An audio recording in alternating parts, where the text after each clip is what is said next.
Hello everyone, আসসালামু আলাইকুম। কেমন আছো সবাই? আশা করি আল্লাহর রহমতে সবাই অনেক ভালো আছো। আমি চলে আসলাম নতুন একটা ব্লগ নিয়ে। আর আজকের ব্লগটা সকাল থেকে শুরু করছি। এখন বাজে হচ্ছে সকাল 11:30 মতন। আর এই তো মাহিবুরের চুলগুলাই এখন হচ্ছে আমি প্যাক লাগাই দিব। আর আজকে মাহিবুরের চুলে হচ্ছে কলার ডিম লাগাইছি। বাড়ি থেকে আসার সময় যে কলা দিছিল, ওই কলাগুলো তো খাইছি। খাওয়ার পরে কিছু কলা একটু বেশি পেকে গেছিলো, কারণ ওই কলাটা আর খাওয়া হয় নাই। বেশি পাকা কলা খাওয়া যায় না, এই জন্য ভাবলাম মাহিবুরের চুলে লাগাই দিই।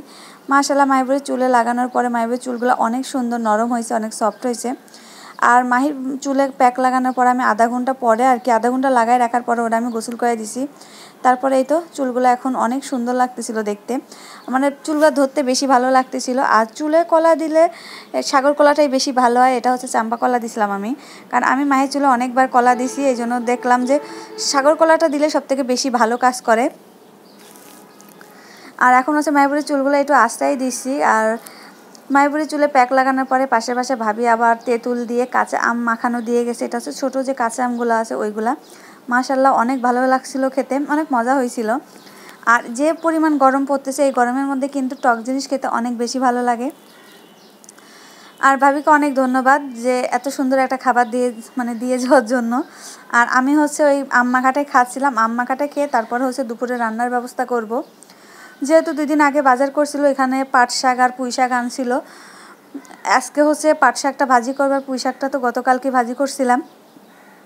এই জন্য এখন পেঁয়াজ রসুনগুলো কেটে নিচ্ছি। শাকটা আর বাছতে হবে না, যেহেতু শাক আগেই বেছে ফ্রিজে রেখে দিয়েছিলাম। আর এখন শুধু ধুয়ে নিব। আর আজকে হচ্ছে রুই মাছ রান্না করব। ঘরে হচ্ছে কাঁচা সবজির মধ্যে শুধু আছে হচ্ছে টমেটো আর হচ্ছে কাঁচকলা। কিন্তু তরকারির মধ্যে টমেটো দিলে আমার কাছে খুব একটা ভালো লাগে না। টমেটো সালাদ এবং শুধু খেতে বেশি ভালো লাগে, এই জন্য টমেটো দেবো না। আর আমরা যেহেতু মানুষ অনেক কম, 2.5 জন মানুষ, এই জন্য অল্প করে এখানে আমি হচ্ছে 3টা কলা নিছি। আর হচ্ছে যেহেতু আমরা আবার আলুটা খুব বেশি পছন্দ করি, এই জন্য এটা আলু বেশি করে নিছি। 5টা আলু নিয়ে নিছি। আর কলাগুলো আমি এখন কেটে নিব। আর কলা যেহেতু কাটতেছি, এই জন্য আমি আগে একটা গামলাতে হলুদের গুঁড়া দিয়ে নিছি, যেন কলাগুলো ভিজানোর পর যেন কালো না হয়ে যায়। আর কলা কাটলে তো আর কি হলুদ মিশানো পানির সঙ্গে না দিলে কলা হচ্ছে কালো হয়ে যায়। এই জন্য হচ্ছে আমি আগে গামলার মধ্যে আগে হলুদ নিয়ে নিছি। আর তো আমার এখানে তরকারি কাটা শেষ। এখান থেকে আমি 2টা আলু রেখে দিলাম। আর আনারস এর আগে আনছিল, ওই দিনই যেদিন বাজার করছিল ওই দিনও আনারস আনছিল। একটা আনারস আগের দিন খাইছি। এটা রাখছিলাম, ভাবছিলাম এটা নষ্ট হবে না। কাটতে যেয়ে দেখি এটাও নষ্ট হয়ে গেছে, প্রায় অর্ধেকটা মতন। এই তো আনারসটা আমি ছিলে নিলাম। আর এখন হচ্ছে পিস পিস করে কেটে রেখে দিব। আর মাহিবুরি যেহেতু আনারসটা খেলেও জিব্বা খেলে যায়, এই জন্য আজকেও হচ্ছে আনারসের জুসটাই বানাই দেবো। আর আজকের এই ছোট্ট ব্লগটা যদি তোমাদের ভালো লাগে, তাহলে প্লিজ আমার চ্যানেলটিতে সাবস্ক্রাইব করবা, লাইক শেয়ার কমেন্ট আর পাশে থাকা ছোট্ট বেল বাটন অন করে দিবা। আর যারা আমার এই ভিডিওটা ফেসবুক পেজ থেকে দেখছো, প্লিজ আমার ফেসবুক পেজটাকে ফলো দিয়ে আমার পাশে থাকবা। আর এদিকে তো আমার সব কাটাকাটি করা শেষ, আর রেডি করে নিছি। আর সব তরকারি কেটে নিয়ে আমি আগে ঘর দোরগুলো পরিষ্কার করে মুছে নিছি, তারপরে হচ্ছে রান্না বসাইছি, কারণ চুলার পার থাকা যাবে না, যে পরিমাণ গরম পড়তেছে। আর এদিকে হচ্ছে আমি চুলাও সিদ্ধ দিছিলাম, এই জন্য এক চুলায় শাক বসাইছি, এক চুলায় হচ্ছে চুলা বসাইছি, 2টার জন্য একসঙ্গে হয়ে যায়। আর তরকারি কাটার সময় ভাতটা আগে চুলায় বসাই দিছিলাম। আর পাট শাকটা হচ্ছে ছোটো করি নাই, আমি ওইভাবে বড় বড় করে ভাজি করছি। শাক ভাজিটা যেরকমই হোক না কেন একদম ঝুরঝুরে হতে হবে, যেন খেতে অনেক ভালো লাগে। আর শাকের কালারটা যেন ঠিকঠাক থাকে, বেশি করেও একবারে সিদ্ধ করা যাবে না।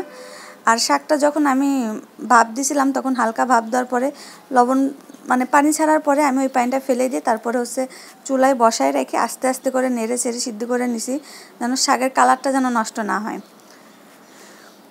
আর হচ্ছে আমি এখানে মাছ ভাজি করতেছিলাম, যেহেতু রুই মাছ রান্না করবো। রান্না করতে করতে আমার দেখি লবণ শেষ হয়ে গেছে, এই জন্য আবার আগে লবণ ঢেলে নিলাম। আর আমি সবসময় একটা কাজ করি, একটা বাজার যখন ঘরে দেখা গেল আরও 2 দিন চলবে কিংবা 1 সপ্তাহ থাকতে আমি মায়ের বাবাকে বলা শুরু করি যে এটা আমার লাগবে, এটা এনে দাও। কারণ যেদিন বলি ওই দিনই আনে না, 2-1 দিন দেরি করে, যেন কখনো যেন কারোর কাছে ধার না করতে হয়। এই জন্য আমি একটা জিনিস শেষ হওয়ার 1 সপ্তাহ আগে কিংবা 5-6 দিন আগে থেকেই বলা শুরু করি যে আমার এটা নাই। আর এই তো এখন লবণ শেষ হয়ে গেছে হুট করে, এখন যদি বলতাম তাহলে কে আমাকে এখন লবণটা এনে দিত। এই জন্য আমি আগে থেকেই বলি, ঘরে 1 প্যাকেট লবণ ছিল, ওই লবণটা আর কি বের করে নিলাম। আর এদিকে তো আমার রান্নাবান্নাও চলতেছে, শাক ভাজি চুলা হয়ে গেছে। আর মাইবুড়িকে গরম গরম মাছ ভাজি দিয়ে ভাত খেতে দিলাম। আর এই তো পাতলা করে ঝোল রান্না করছি আর শাক ভাজি করছি। আজকের মতন আমি এখানেই বিদায় নিচ্ছি। আল্লাহ হাফেজ, আসসালামু আলাইকুম।